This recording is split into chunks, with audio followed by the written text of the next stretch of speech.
Halık isminin tecellisi, tecelli şura, tecelli vuslat, tecelli şura elbette demek ki yaratılışın gayesi Allah'a kuvvetli bir iman. İkinci sırada Allah'a olan marifet, diğer tabirle marifetullah. Üçüncü sırada muhabbetullah, Allah'a olan muhabbet. Dördüncü sıra ise onun nihayeti yok. Ruhani hazlar, manevi hazlar. Diyoruz ki tabirlerle ifade edilmez ancak içerisine girince insan o vahdet ve vücut zevklerini haz eder veya hazmeder. Hem haz eder hem hazmeder, ikisi de var. Elhasıl yaşanmazsa İslamiyet semere vermez. Manevi ve meyve vermez. İnsan Cenab-ı Hak bizi imtihan ediyor, imtihan etmesi için şehvet vermiştir, nefis vermiştir, engeller vardır.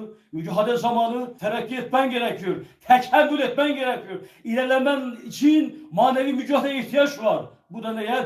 Şeytana ihtiyaç var, nefse ihtiyaç var. Çünkü insan meleki bir yaratılmamış. Eğer öyle olsaydı melekler vardı. İnsanın yaratılmasına gerek bir ihtiyaç olmazdı. İnsan yaratılmışsa başka bir maksat var. Tekemmülüne, terkisine, o da mücadeleye. Mücadele olması için neye ihtiyaç var? Şeytana ve nefsine. Nefsinle ve şeytanla mücadele edersen melekler seviyesine hatta daha da ileri geçilebilir ve geçenler vardır. Peygamberler ve veliler gibi. Sebebiyle yaşamanın bir anlamı yok. Ya insan artı sonsuza doğru gidecek, ya eksi sonsuza doğru, ya kendisini bozacak, kömür haline getirecek, cehenneme odun olacak veyahut da kendisini düzeltecek, cevher haline gelecek, cenneti bir çiçeği, bir mevcudu haline gelecek. İşte iradenle hayrı tercih et, şerleri, yanlışları tercih et.